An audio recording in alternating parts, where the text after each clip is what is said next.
Greetings, geeks. Welcome to episode 721 of Geeks in Space. I'm Rob Commander Taco Melda, and I am, of course, joined by the one and only Rob Roseboom.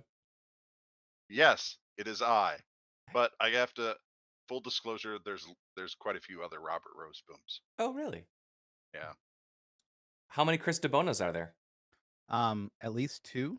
Oh, really? One is an ambulance driver in, I think, New Hampshire. And Weird.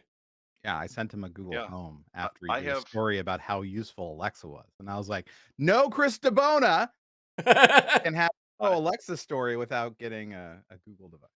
The two I know about are a Dutch kickboxer and the former VP of Texas Instruments. That's pretty cool. Chris DeBona? Or Rob Roseboom. Robert. It's not always about you, Chris. Like, yeah, I don't keep track of your duplicates. My dupes. Your duels. Your duels. I don't think that there's any other Rob Maldas that I'm aware of, but as the I'm gonna Google that shit. Sure, but as the owner of Malda.org, I can tell you a great number of Maldas exist scattered throughout the globe because I get their bounced emails all the time. But you couldn't quite grab Malda.com. Huh? Nope, because that's like a place in India. Yeah. And they got it first. Those jerks. So a long time ago, I got an email from the Vin DeBona production company. Vin DeBona? Yeah, the people who did the America's Funniest Home Videos and stuff. And they're like, we demand this domain. Sure, cool. And I was like, nope. I demand a lot of money. You know, I'll forward an email to old Vin, but no, you're not going to get that. They're like, but Vin DeBona is the name. And I was like, listen, I registered this thing in like 1992. Right. You know, chances of you getting this are somewhere between slim and fuck you. You know, hard pass. Hard pass. So, and then they didn't email me back. And then I would run into people in Hollywood and they're like, are you related to Vin DeBona? I'm like, nope. I once saw a funny video, but it was not America's Funniest. Well, he worked on other stuff too. Like he was one of those sort of working comedy guys. Sure. So the story that you shared, MacGyver. The image that you shared, I shared this just because of my running fascination with the news cycle and Voyager updates. But it's an XKCD. It's sad news due to high copper prices and budget constraints. NASA has to cut the wires that they've been spooling out to communicate with the Voyager probes. That just made me happy. Yeah, it's very cute. I like the alt text too. Oh yeah, I don't. Also, they're getting increasingly worried that someone will accidentally hit the retract button, and that's the end of the cable thrashing around as it winds up could devastate the Earth's surface. That would not be good. It could be a very, very thin wire, and it still would represent, like, by volume, like probably more copper than exists on Earth. I don't know. You know, it's not even that. It's to have a cable strong enough to hold the Voyager as it approaches the heliopause. Heliopause outside solar system. It doesn't matter. They're just going to pick a new name for a new bubble that the sun is in. And it has to be very, very strong. Stronger than you would think would melt in the atmosphere. Right. So it would end up, literally, like cracking the whip around and around and around the planet. Oh, so. Bisecting the Earth. No, it wouldn't, but it would Shut kill up. If the moon is a spaceship made by aliens, then copper can slice the Earth in half. Well, as you remember from Frederick Paul's Heechee saga, when the space elevator fell to the Earth after a terrorist action, it whipsawed around and it caused a sonic boom and an enormous, shock wave wherever it landed as it wrapped around the equator. And so there was a lot of people killed. That was like a terrorist attack. That was way better than what happened to the space elevator in Foundation. Oh, I didn't. Wait, which one? In the one that Apple was TV just on the Apple TV one. Yeah.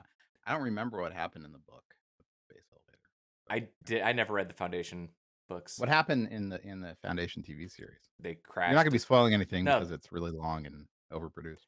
It's a hard watch, but I enjoyed it.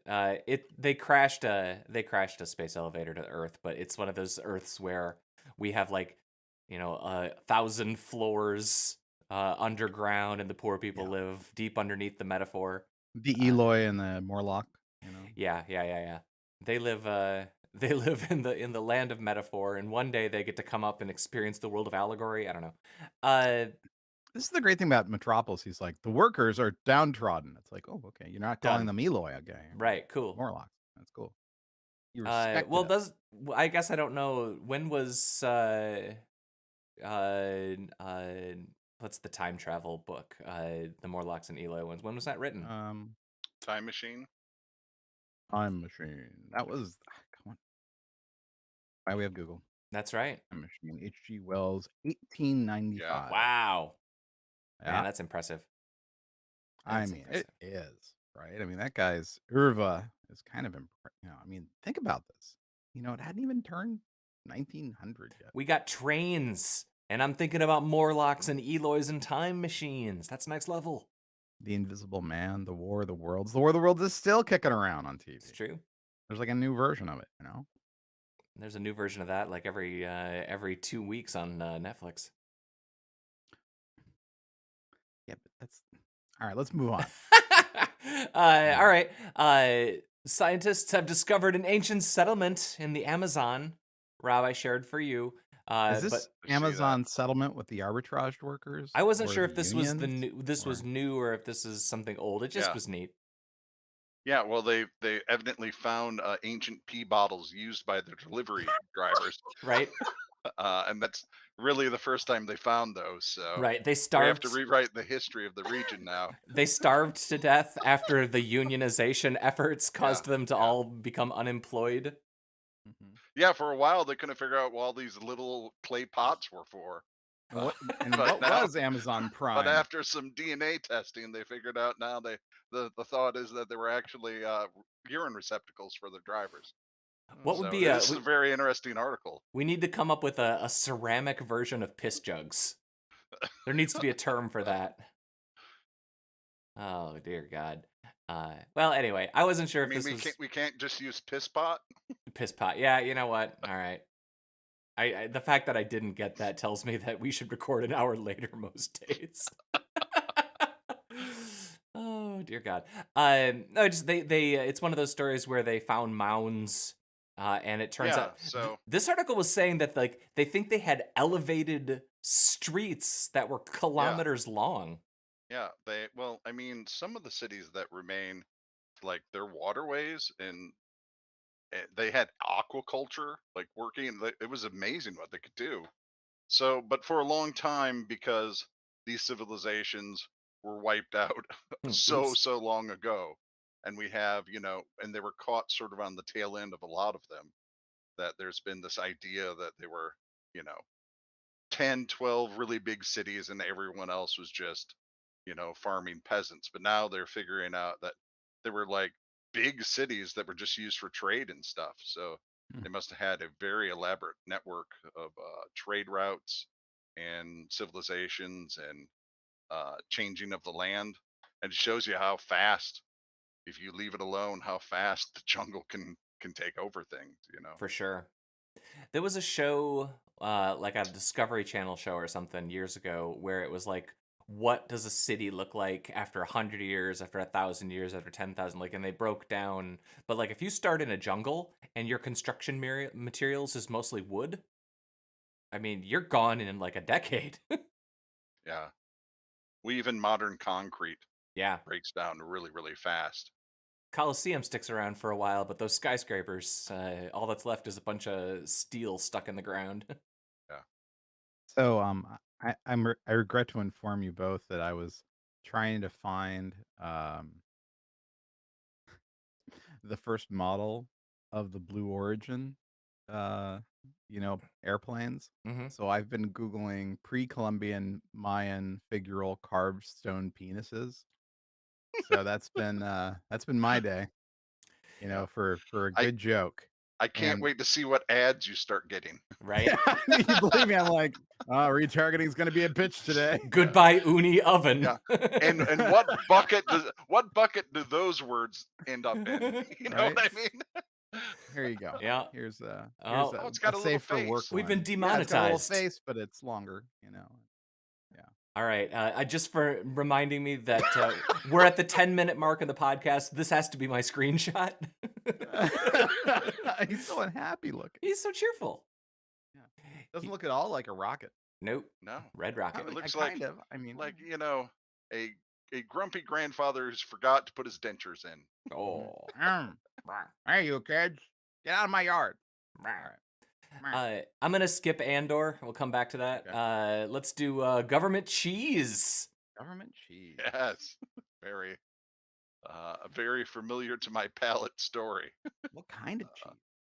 It ain't brie. So this is just about how the government cheese program got started and how they inflated the market and made promises that they would buy all cheese, and they ended up making sort of like a strategic cheese reserve Mhm. where they stored billions of pounds of cheese, and there's still one underneath underneath Springfield, Missouri, Wow. where they go and the government stores 1.4 billion pounds of cheese. How long So does cheese last like that? these are actually not mold spots. They are, but there's like, Stamps. well, there's stamps. But yeah, if they were mold, you know what kind of mold they'd be? They'd be Bacillus roqueforti, which is what penicillin is. Oh. So this is really just about us protecting ourselves It's by the making strategic penicillin reserve. for making vaccines for which 2/3 of the country will be very happy to receive and the other third Mhm. will freak out about. Hey, listen, their vaccine's going to come in heaven. No, That's their true. vaccine is in the cheese. That's how we get it to them. I like that. You know We what's call great about this is if you can convince them that cheese is a secret plot by Bill Gates to put chips in their body, maybe we get more cheese for ourselves. Yeah, we've discovered that our cheese contains vitamin freedom. And if you take vitamin freedom, it will combat any communist virus that enters your system. It's really like a communist antivirus. Yeah. That's right. You laugh all you want. Or a You know that would work non-communist, on thousands of people. Look, there are people who are buying Bibles in buckets from telemarketing pastors. Get your bucket of Bibles today. You know, on that subject, I just wanted to note, Rob. I think we talked about this, but I think you noped out of Righteous Gemstones as it is a bit excessive on the Danny McBride. But I have to say, I'm in the middle of season 2 now, and the de-aging that they are doing on John Goodman to allow him to have stories set in the 80s and 90s, it is amazing. Like, I don't understand why Mark Hamill looks so unreal, and the de-aging of John Goodman, not in season 1, in season 2. In season 2 he looks so much, in 1 they only did it for a few shots, but in 2 they did a whole episode where he is a main character and he is de-aged throughout, and I was looking to see if I could spot it, and I could not. Let's see. The only other one that I had before we fall into the well of Star Wars was the How to Murder Your Husband. Yeah, mistakes were made, right? So I couldn't believe the story. I was just reading something else in the New York Times. And then this thing just like jumped out at me, and I'm like, boy, there is Yeah. no better story than this for It my made friends.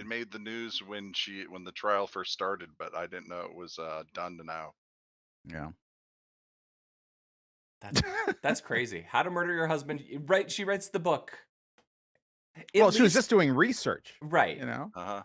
She wanted to make sure she was writing a good book. Well, it's a good cover. It probably would have worked too if she hadn't written that book, How to Burn Down Your House, and then had that house fire, right? Never judge. I'm a huge fan of DIY videos on YouTube and all the rest, but this is taking a little bit much. far. But I had to flag that one. I did consider it inappropriate. It's pretty amazing. Like, it's just as bad as OJ, I guess. Is this worse or better than OJ? In what way? In that I can't wrap my head around what would possess you to think this is a good idea in the same way as OJ. Like there's a disconnect from reality. I don't really understand the conflation of the two, but I mean, because OJ didn't, didn't write the book that he was going to kill his wife and her boyfriend before he No, did. he read the confession Right. He wrote it afterwards. after. Right. You know? And he She wasn't just known for trying to stab his girlfriends while he was playing in football. I mean, he didn't do a 2011 blog post, how I'm going to kill Nicole Brown Simpson and her boyfriend. Yeah. You know. So. I guess. Maybe after you've written that book, though, maybe you think that it'd be a bad idea. A trial prosecutors detailed how Miss Brophy had bought a ghost gun kit and a handgun. Oh, come on. Oh, and then she.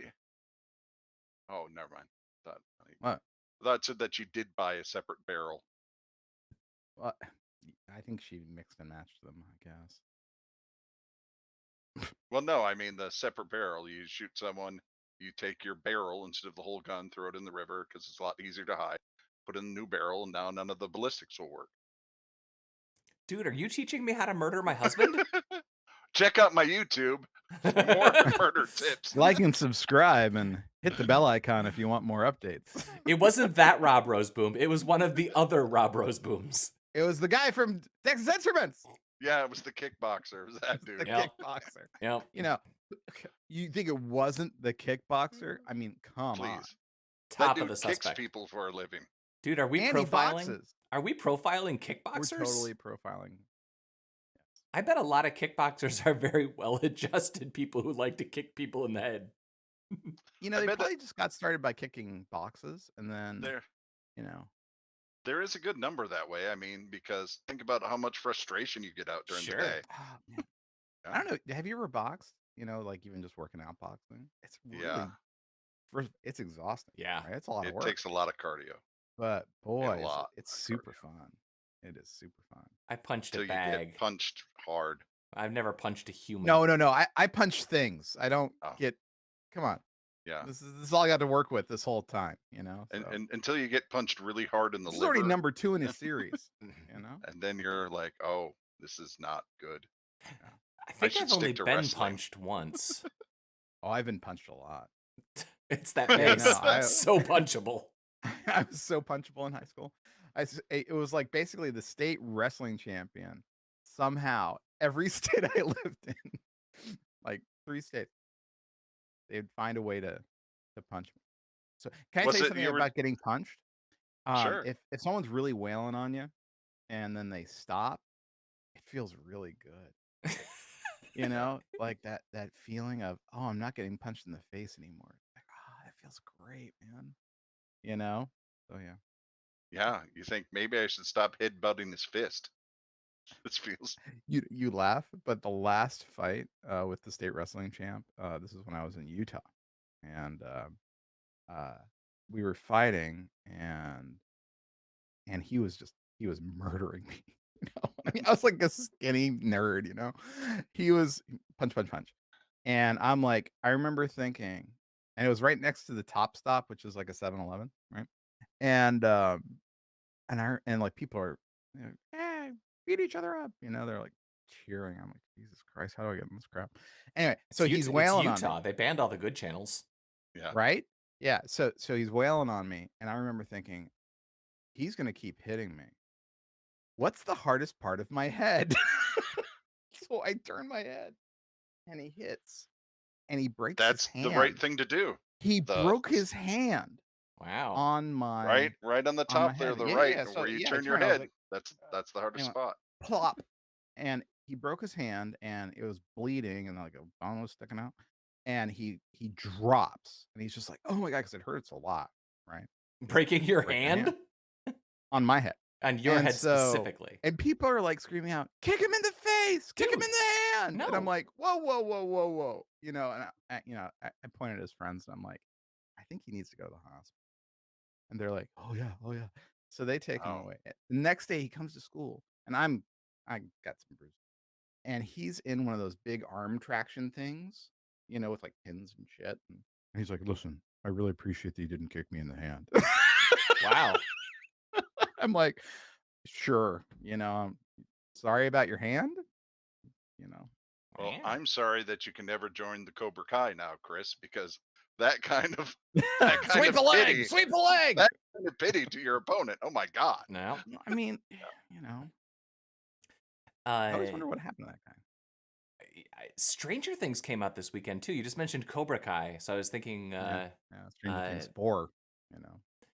Stranger. Vecna this year, huh? Yeah, I've never seen Stranger Things. I would like to see it. you I should heard watch the first season for couple sure. seasons are great, but Yeah, they nail like putting a show in a time period better than anything I've ever seen. yeah. Yeah. Yeah. What about Andor? Well, that period is really hard to nail down because we don't know a Yeah. lot about the time in between, in the 5 years leading up to A New Hope. I mean, I do like the, giant metal sheet that you beat on instead of a bell. These Yeah, are what people was who that saw about? bells and they're like, "Get that bell the hell out of here. We That's got too sheets of easy to use. Yeah, we got Dong, sheets of metal. That's what we got." dong. I mean, look at this dumb thing. Yeah, Is it trying to like wobble Yeah, this middle it's part? trying I think it's trying to tell you that that's a drum that the noise comes out of that way. it's a But sci-fi then what drum. but what about the people behind him then, right? They don't know what time Like it is. I don't know they what only it is. hear it through maybe the echo, and by that time it's too late. How are they going to know what the Rock is cooking? Yeah. Don't run it too long. You'll get demonetized, Chris. They probably got the patent on that Yeah, you have to sound. before you hit the drum, you have to let out the holy gargle The holy gargle. Yeah. and then hit the drum. That's just the way you do things. They've been doing that for thousands of years Yep. here. Yeah. Well, I mean, I'm not one to question tradition. Sure. Right. So yeah, this is the Andor trailer that they showed at Celebration. It looks fine. The one thing that I'll say that I I heard do that's actually Willow. that is not actually Willow, but they also announced Willow at the Celebration as well. Yeah, I saw the Willow. We should put the Willow trailer. I didn't. I haven't actually seen the Willow trailer, and I just Ah, rewatched Warwick Willow. Davies. I just rewatched either. Willow like a week ago, just 2 weeks back, just to Right, you did. just to see. And oh my god, the annoying sidekick characters in that are extraordinarily annoying, and Val The Kilmer is brownies? great. Val Kilmer's wonderful. So the thing that I did not exactly know about the Andor thing, which kind of gets me excited, but there's 24 episodes, there's 2 seasons, they're starting 5 years before the events of Rogue Squadron, but the movie basically, or the TV series basically ends at the start of Rogue Squadron. Rogue One. I'm so sorry. Rogue One. You knew what I meant, but I knew what you meant. yeah. So that it's cool that like this is a story that has an end, and they're not gonna like try to do the thing where they squeeze out 4 mediocre seasons. But also they're confident enough in whatever they're doing to do 24 episodes, and I think they've already filmed the first half, and they're getting ready to film the second half. So that at least says something about what they're doing. It looks visually cool, Remarkable, yeah. and there's a lot of the Mon Mothma floating around, and I don't know. This guy, whoever the hell he is. Whoever that is. Whoever the hell he is. And Carolyn from Killing Eve. There. And you should see Killing Eve just to watch Carolyn walk around and be incredibly murderous is kind of worth it. Seen her in other things too. Yeah, she's been in a ton of stuff. But yeah, she's that lady. Pretty cool. So anyway, that was one of the bigger drops from the Celebration. I'm saving Obi-Wan. And look, it's got boats. That looked like the prison place, the raft. Yeah, the raft. Yeah. That's the raft. People didn't realize this. This is how they're bringing the MCU and Star Wars together. Yeah, that's where the Sarlaccs fight the Hulks. Yeah, exactly. With Jeff Goldblum hanging out. Mm-hmm. Oh goody, it's my birthday. I'm saving. Wait a second. I want to do something. Are you ready? Do it. And here's with the raft and without the raft. Oh, I see what you did there. Now we're watching Willow. Without the raft and with the raft. But there's no Willow in this one. And Star Wars and Willow. Speaking of Willow and Val Kilmer, Top Gun Maverick, I guess, is this weekend. Yeah, that's true. I do want to watch that movie. Yeah, I'm definitely gonna go see that movie, but I'm gonna wait until I can go and see it in a 5% capacity IMAX theater. Yeah, right. So they de-aged the guy from Deuce Bigelow for this movie. Yeah, I'll tell you. that's Rob Schneider. That's the young Rob Schneider, DH. Yeah, that doesn't check out at all.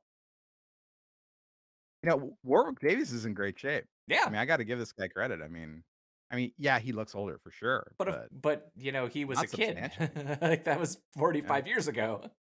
Well, I think he was like 20 or something, right? When He was like 12 or 13 for Jedi, and they would have filmed that in 83. Okay, so Willow is 1988.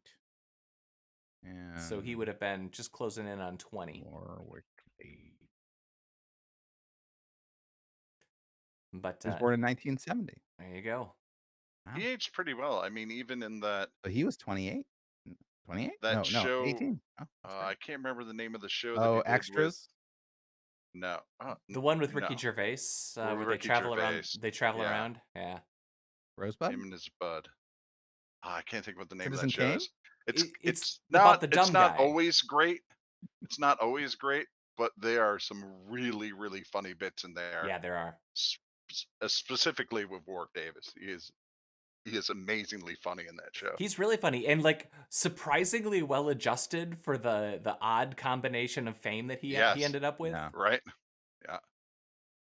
I have to It assume wasn't Life's Too Short. Yeah. Yeah, I have that's to it. assume that people already going to be looking at him a little weird.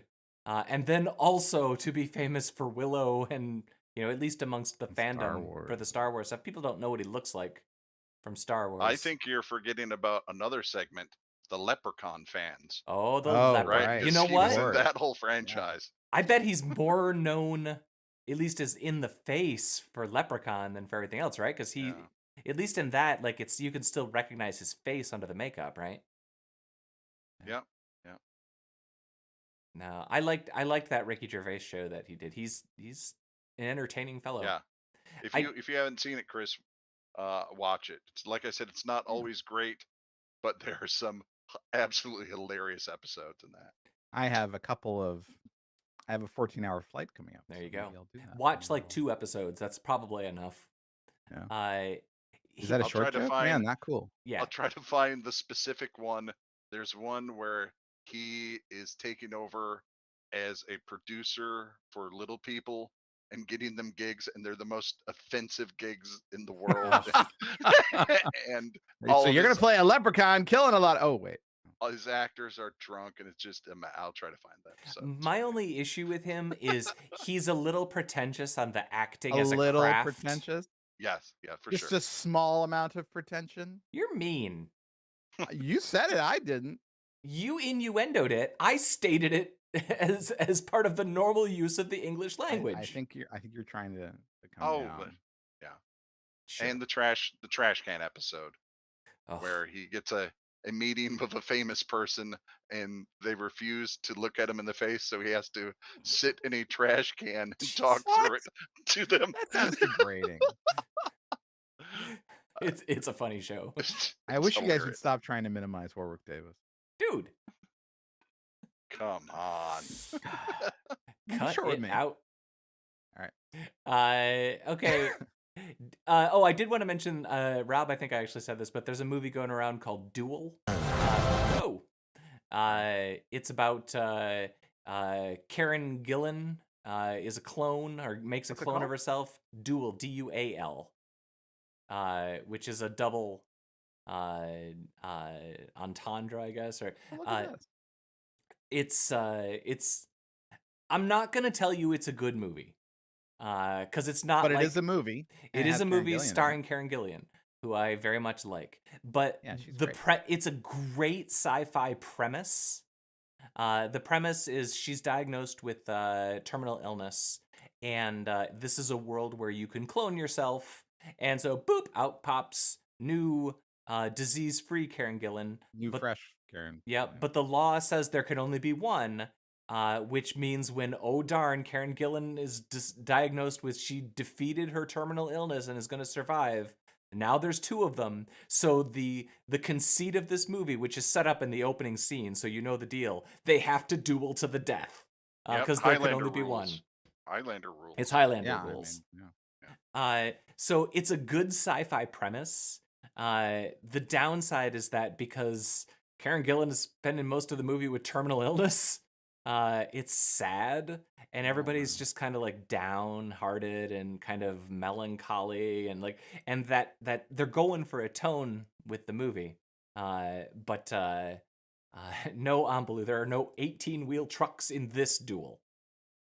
And yes, Amblue also pointed out that Warwick had a cameo in Phantom Menace for like 5 frames in Jabba's pod racing palace scene. You get to see his face. But I don't think that anybody except actual fans, like hardcore nerdy fans, would have recognized him by face in that moment.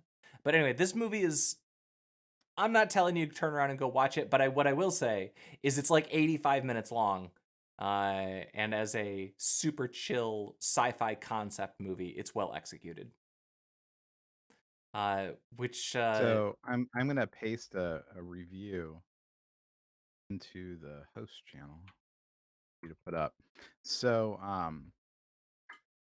Duel has Theo James in it. Theo James is the guy in The Time Traveler's Wife.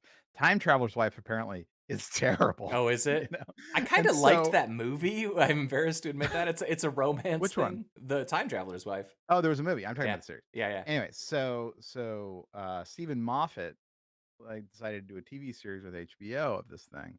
And so I don't know who the writer is of this article, but it was so funny because it was basically they retold their review as basically a time travel story. They're like, I have had a warning from the future to not see this crap. You know? It's just like That's a good way to write that. it was really kind of great. Well, the last thing that I have on the list, before we go to Obi-Wan, does anybody else have any the thing that they want to get off the list? I don't know that we're going to talk about Obi-Wan for very long. I haven't watched it, but we should. Yeah, I mean, let's talk about it. Okay. Well, I watched the first episode. There are 2 available. It looks exactly as good as you would expect. Like it looks really good. They go to Alderaan for a while, and I actually really like the visuals in the Alderaan. I think they did a really good job in that, and the music in the Alderaan sequence is really, really good. I barely heard the music through the entire rest of the movie or the show, which kind of annoyed me. I wanted to hear, because John Williams wrote the new Obi-Wan theme, and I don't know that I ever heard, like, I don't think I ever saw a sequence in this episode where I was like, I was thinking about the music, like it didn't register, and I don't know if that's about the levels or if that was about the inconsequential nature of the theme, or if I was just into the story. I'm really interested to see what Rob thinks, and I don't want to say anything because I don't know how much you guys have read about it, and I don't want to ruin anything for you. You're not going to run anything for me. Yeah, Rob? I don't worry about that. So stuff. you know that 10-year-old Princess Leia is going to show up, right? Ew. No, I hadn't heard that. Okay. Well, there's the big. Are they going to de-age Carrie Fisher? Yep. That But it's weird because it's just her body, and it would have been better if they would have, like, you know, if they wouldn't have marionetted that poor woman's body. No, that's horrible. So they have a kid, a 10-year-old girl playing Leia, and Is she 10? Is she 10? That's what she said. They have Oh. a 10-year-old girl playing Leia. No, she's 37. It's weird. No, this takes place 10 years after. Mhm. So Luke and Leia are 10 years old. They state that on screen. I'm interested to see, because I at least was like thinking, because the other thing that I wanted to note is that they do a lot of flashbacks. There's like a minute-long intro flashback, which basically, here's everything from the prequels you need to know. And then there's a dream sequence where you see a bunch of other there's a lot of flashbacks from the movies in this. I was thinking about the kid in episode 1 and how just unwatchable his performance generally is. Like, it's hard to direct kids, right? It's hard. Not everybody has that kid got the shaft. He and did. people were Well, fucking awful. You know? I've been thinking about this a lot lately with this show coming out, and starting with George Lucas. Yeah. Well, so here's the thing: if you go through the Star Wars movies that Lucas was directly involved with, the old actors, the experienced actors, are fine. It's Luke and Leia and the kids that, like, their acting is just bad because Lucas doesn't know how to direct. So he needs actors who can act and without very much direction to deliver anything approaching a reasonable performance. But the girl that they got playing Leia is a million times better than anything that we got from the kid in episode 1, from young Anakin. So that at least I was a little, and now I'm not going to tell you this is an Oscar performance or anything, but once I realized that we were going to have large chunks of little kids talking, it was nice to see at least that I didn't cringe and die every time a Well, child actor tried to give a line. my understanding of the plot was it was about how Obi-Wan watches over Luke and tries to be low key and not attract attention, yet still conflicted because he's a Jedi Knight and wants to help people who are suffering, but he has to maintain his secrecy. So I thought that was so. It doesn't surprise me, I guess, that Leia makes an appearance.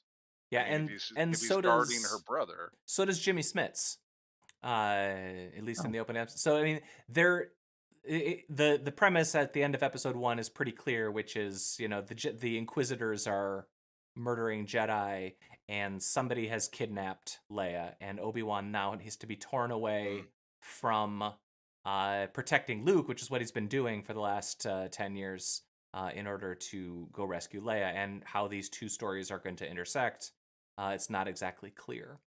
But so let me uh, ask you something. yeah, So we know her as Princess Leia Organa, yeah. right? That was her She secret is name. aware that she's adopted. The Yeah. show addresses it straight up in like the Okay. second scene. So my question for you is, what was her birth name? It was You Luke and know, this Leia. is George Lucas we're talking about, so it's probably something terrible. No, Padme identifies Luke and Leia by name during the birthing scene.